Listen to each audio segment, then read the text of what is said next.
Hello friends, આજે ફરી એક વધુ ઉપયોગી થાળીની રેસિપી લાવી છું, જે ઘરમાં કંઈ પણ શાક ના હોય ત્યારે તમે બનાવી શકો, જે ઘરમાં નાના મોટા સૌને ભાવે તેવું છે, જેને તમે સવારે કે સાંજે ગમે ત્યારે બનાવો તે એટલું જ ટેસ્ટી લાગશે. તો હેલો ફ્રેન્ડ્સ, તમારું સ્વાગત છે આપણા કિચનમાં. તો થાળીની શરૂઆત આપણે લસણની ચટણીથી કરીશું. લસણની ચટણી હોય ને તો શાકની પણ જરૂર ન પડે, આ એટલી બધી ટેસ્ટી બને. તો ખાંડની દસ્તામાં આપણે થોડું લસણ લઈ લઈશું અને તેની અંદર થોડુંક નમક નાખીશું. નમક નાખો ને તો લસણ ઉડે પણ નહીં અને એકદમ ઝીણું ખંડાય છે. આજે આપણે નવી રીતે ચટણી બનાવી રહ્યા છીએ, જે બહુ જ ટેસ્ટી અને આ થાળી સાથે બેસ્ટ લાગે છે. તો ખાસ એકવાર આ રીતે બનાવજો. હવે આપણે આમાં થોડું તીખું મરચું, થોડી હિંગ અને થોડું કાશ્મીરી મરચું નાખ્યું છે, જેથી કલર પણ બહુ સરસ આવે. અને એક મોળું મરચું સમારીને એડ કરી લેશું અને સાથે આપણે અડધું ટમેટું સમારીને નાખીશું અને આ બધી જ વસ્તુને ખાંડી લઈશું. જે કાઠિયાવાડમાં ટ્રેડિશનલ રીતે લસણની ચટણી બને ને તે ખાલી લસણની ચટણીમાંથી બનાવવામાં આવે છે, પણ આ રીતે પણ ચટણી બહુ જ સરસ બને. હું અલગ અલગ રીતે ચટણી બનાવું છું ને તો મને આ ચટણી પણ બહુ જ પસંદ છે, તો મને થયું કે આ ચટણી પણ તમારી સાથે જરૂરથી શેર કરવી જોઈએ. અને જે ટ્રેડિશનલ રીતે મેં બનાવીને ચટણી તે પણ બધાને બહુ જ પસંદ આવી અને તેનો વિડીયો તમને ડિસ્ક્રિપ્શનમાં અને આઈ બટન પર જોવા મળશે. જેમને નથી જોઈ એ રેસિપી તે ખાસ જોજો અને એકવાર જરૂરથી બનાવજો. કોઈ પણ શાકમાં એક ચમચી નાખો ને તો શાકનો ટેસ્ટ 100 ગણો વધારે છે. તો આ ચટણીને ખાંડી આપણે એક વાસણમાં લઈ લીધી છે. હવે આપણે એક નાની વાટકી તેલ એડ કરી દઈશું. જે વાસણમાં ચટણી બનાવવી હોય ને એ જ વાસણમાં ચટણી કાઢવી અને હવે તેલ સાથે આને બરાબર મિક્સ કરી લઈશું. તો આપણે આ ચટણી બનીને તૈયાર છે અને સાઈડમાં મૂકીશું અને આગળ આપણે શાકની તૈયારી કરી લઈએ. તો આપણે ગેસને હવે શરૂ કરી અને માટીના વાસણને તપાવવા માટે લઈ લઈએ.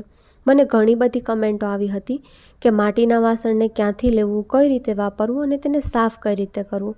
તો એનો ડિટેલ વિડીયો હું ઝડપથી લઈને આવી રહી છું, તો આપણી ચેનલ સાથે જોડાયેલા રહેજો.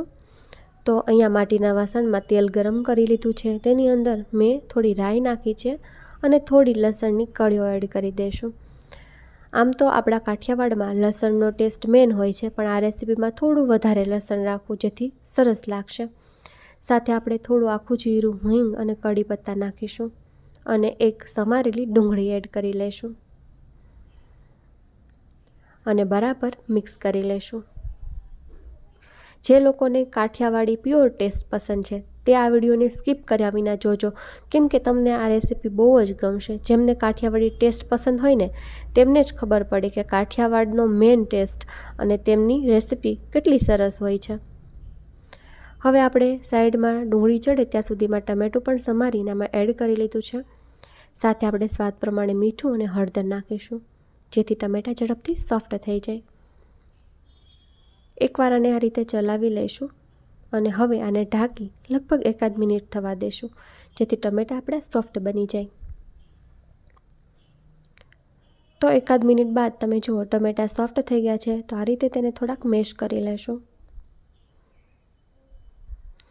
અને તેને થોડી વાર આ રીતે ચલાવી લઈશું. ત્યારબાદ આપણે આમાં મસાલા કરીશું. તો સૌથી પહેલાં આપણે આની અંદર લસણની ચટણી એડ કરીશું 1 ચમચી. આ સૂકી લસણની ચટણી છે. લસણની ચટણી સૂકી પણ તમે સ્ટોર કરી શકો અને વઘારેલી પણ, તો એનો ડિટેલ વિડીયો છે જ, તમે ચોક્કસથી જોજો. હવે આપણે આમાં ધાણા જીરું અને થોડું લાલ મરચું નાખી અને બરાબર મિક્સ કરી લઈશું. લસણની ચટણી સંતળાય અને તેની સરસ સુગંધ આવવા લાગે ત્યાં સુધી સાંતળવાનું છે. લસણની ચટણીમાંથી સરસ સુગંધ આવે ત્યાં સુધી ચોક્કસ સાંતળવું, જેથી ટેસ્ટ એકદમ સરસ આવે. આ રીતે મસાલા સાંતળો ને તો શાકનો ટેસ્ટ 100 ગણો વધે. હવે થોડું પાણી નાખીશું અને બરાબર મિક્સ કરી લઈશું અને થોડી વાર આને ઉકળવા દેશું. રસો આપણો પ્રોપર ઉકળી ગયો છે અને તેલ ઉપર આવી ગયું છે. તો હવે આપણે આની અંદર છાશ એડ કરી દઈશું.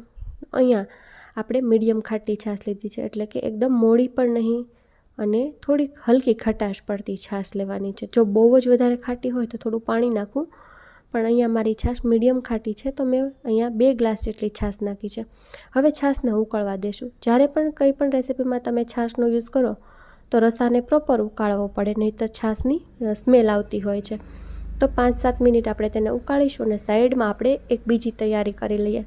જેના માટે એક વાસણમાં 5 થી 6 ચમચી આપણે બેસન લીધું છે, એટલે કે ઝીણો ચણાનો લોટ. તેમાં હળદર, મીઠું, ધાણા જીરું અને લાલ મરચું નાખ્યું છે અને સાથે થોડું તેલ પણ એડ કરીશું. અને તમે જુઓ રસો પણ સાઈડમાં ઉકળવા લાગ્યો છે, તેને પણ આપણે આ રીતે ચલાવતા રહીશું. અને જરૂર પ્રમાણે પાણી નાખી આપણે આ બેસનની એક પેસ્ટ બનાવીશું. આપણે ઘોલ નથી તૈયાર કરવાનો. તો અહીંયા આપણે જે કાઠિયાવાડનું ફેમસ છે લાઈવ ગાંઠિયાનું શાક તે બનાવી રહ્યા છીએ, જે બહુ જ ટેસ્ટી લાગે છે. તમે જુઓ કે આ રીતે ચમચીમાંથી બેસન નથી પડતું, તો આવું ઘાટું આપણે રાખવાનું છે. તો જે લાઈવ ગાંઠિયાનું શાક જેમણે ખાધું છે ને તેમને તો ખબર જ હશે કે જે દેશી કાઠિયાવાડનો આ ટેસ્ટ છે તે કેટલો જોરદાર હોય છે. આની અંદર તમને કઢી, શાક બધાનો ટેસ્ટ મળશે અને બહુ જ સરસ લાગશે. હવે આપણે ગાંઠિયા પાડવા માટે આ રીતે જે છીણવાની આવે છે તે લીધી છે. તમે જારામાં પણ પાડી શકો, પણ હું જ્યારે પણ બનાવું ત્યારે આમાં બનાવું છું અને ગાંઠિયામાં મારા સારા બને છે. તમે આમાં પણ બનાવી શકો. તો આ રીતે આપણે ઉપર બેટર નાખી અને ગાંઠિયા પાડી લેશું. તમે જુઓ એકદમ સરળ રીતે ગાંઠિયા આપણા પડી રહ્યા છે. તો આપણે ડાયરેક્ટ જ આ રીતે રસામાં ગાંઠિયાને પાડવાના છે. તો તમે જુઓ એકદમ સરસ આપણા ગાંઠિયા બની રહ્યા છે.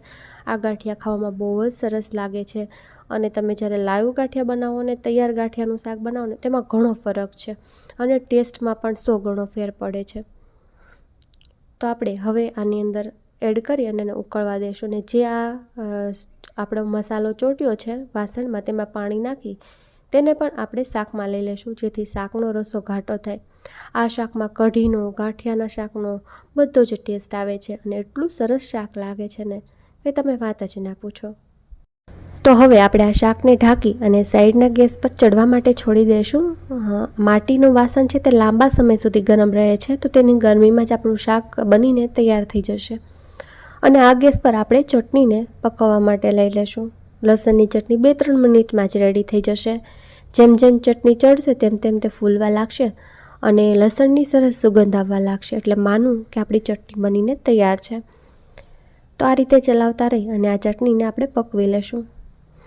આ ચટણીને તમે રોટલી, ભાખરી સાથે એમનામ ખાઓ ને તો પણ એટલી જ મસ્ત લાગે અને શાકની પણ જરૂર ન પડે. તો આપણી ચટણી તૈયાર છે. આપણે એમાં ફ્રેશ ધાણા નાખીશું. જો આ ચટણીને તમારે લાંબો સમય સ્ટોર કરવી છે તો તમારે ધાણા નહીં નાખવાના, પણ મારે 2-3 દિવસ ખાવી છે ને તો મેં ધાણા નાખ્યા છે. તો આપણી ચટણી અહીંયા રેડી છે અને સાઈડમાં આપણું શાક પણ બનીને તૈયાર થઈ ગયું છે. તો ચેક કરી લઈએ.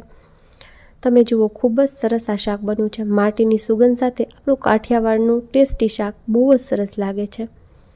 તો આપણે આમાં ફ્રેશ ધાણા અને થોડી ખાંડ નાખીશું, કેમ કે છાશની ખટાશ હોય ને તો ખાંડથી તે બેલેન્સ થઈ જાય અને શાક વધુ ટેસ્ટી લાગે. પણ જો તમને ના પસંદ હોય તો સ્કીપ પણ કરી શકાય. તો તમે જુઓ ખૂબ જ સરસ, જોતાની સાથે ખાવાનું મન થાય તેવું આપણું લાઈવ ગાંઠિયાનું શાક રેડી છે. તો આપણે આને ઢાંકીને છોડી દઈશું, જેથી કરી સર્વ કરીએ ને તો આ ગરમના ગરમ રહે.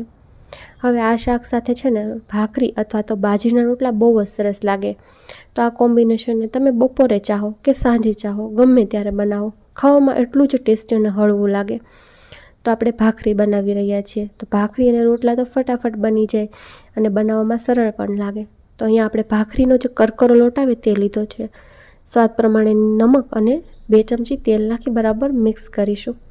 આપણે મોણ છે ને સારું એવું નાખવાનું, જેથી ભાખરી આપણી સરસ બને. તો આ રીતે મુઠ્ઠી પડતું મેં મોણ દીધું છે. તમે જુઓ. હવે આપણે જરૂર પ્રમાણે એમાં પાણી નાખી અને ભાખરીનો કડક લોટ બાંધીશું. ભાખરીનો લોટ કડક જ હોય છે અને એટલો પણ કડક નહીં બાંધવાનો કે આપણે વણી ના શકીએ. વણી શકાય તેવો કડક આ રીતનો કંઈક લોટ આપણે બાંધીને તૈયાર કરી લીધો છે. તો આ લોટ આપણો રેડી છે. હવે આપણે ભાખરી બનાવવા માટે તાવડી પણ તપવા મૂકી દીધી છે અને હવે આપણે એક લુવો લેશું. જેવી તમારે જાડી, પતલી, નાની, મોટી ભાખરી જોઈએ તે પ્રમાણેનો લુવો તમે લઈ શકો છો. હવે આપણે લુવાને આ રીતે સેટ કરી લેશું. ઉપર કોઈ પણ ક્રેક ના રહેવી જોઈએ. બધી ક્રેકને આ રીતે નીચે દબાવતા જશું, જેથી કરી ભાખરી ઉપરથી સરસ બને ને ફૂલીને દડા જેવી થાય. તો આ રીતે આપણે તેને લુવાને સેટ કરી લેશું. તમે જુઓ. તો આ રીતે તમે લુવો સરસ કરશો ને એટલે ભાખરી ફાટશે પણ નહીં, એટલે કે ઓછી ફાટવાના ચાન્સીસ રહે છે, કેમ કે આપણે આજે એકદમ ક્રિસ્પી અને ખસ્તા ભાખરી બનાવી રહ્યા છીએ. તો હવે ભાખરીને આપણે વણી લઈશું. ભાખરી બધી જ સાઈડથી સરખી હોય છે. આપણે રોટલીમાં કોર પતલી હોય અને વચ્ચે થોડુંક ઓલું હોય તે રીતની નહીં, બધી સાઈડથી સરખી, અને જ્યાં તમને લાગે કે ફાટ્યું છે ત્યાં તમે તેને સરખું કરી શકો છો. હવે આ રીતની આપણે થિકનેસવાળી ભાખરી રાખી છે અને હવે આપણે તાવડીમાં શેકવા માટે લઈ લેશું.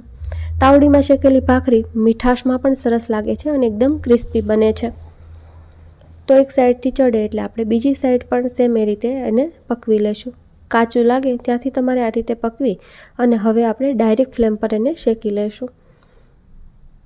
તો આ રીતે શેકવાથી તમે જુઓ આપણી ભાખરી એકદમ સરસ ફૂલી ગઈ છે અને સરસ દેખાઈ રહી છે. તો આ ભાખરી ટેસ્ટમાં બહુ જ સરસ લાગે. આમ તો આપણા કાઠિયાવાડમાં ભાખરી સવારના નાસ્તામાં તો ચોક્કસ બનાવાય અને સાંજે વાળુમાં પણ ભાખરી હોય જ છે. વાળુમાં આપણે સેવ ટમેટાનું શાક કે આવું કોઈ પણ શાક હોય તેની સાથે ભાખરી બહુ જ સરસ જાય. તો આપણે આજે ભાખરી બનાવી છે. ખૂબ જ સરસ, તમે જુઓ સોફ્ટ ભાખરી બનીને તૈયાર છે, જેમાં આપણે ઘી પણ લગાવી લીધું છે. તો અહીંયા આપણું શાક પણ સર્વિંગ માટે રેડી છે, જેને આપણે સર્વ કરી લેશું. આ શાક તમે સવારે કે સાંજે ગમે ત્યારે બનાવો, બહુ જ ટેસ્ટી લાગે. અમે તો ખાસ આને સાંજે બનાવીએ છીએ. સાંજે વાળુમાં બહુ સરસ લાગે આવું શાક. અને તેની સાથે આપણે ડુંગળી પણ સર્વ કરીશું. ડુંગળી પણ બહુ સરસ લાગે. અને રાયતા મરચાં પણ મેં સર્વ કર્યા છે. આ મરચાંની રેસિપી તમને ડિસ્ક્રિપ્શનમાં અને આઈ બટન પર જોવા મળશે. તો આ મિની થાળી તમે સાંજે બપોરે ગમે ત્યારે બનાવજો.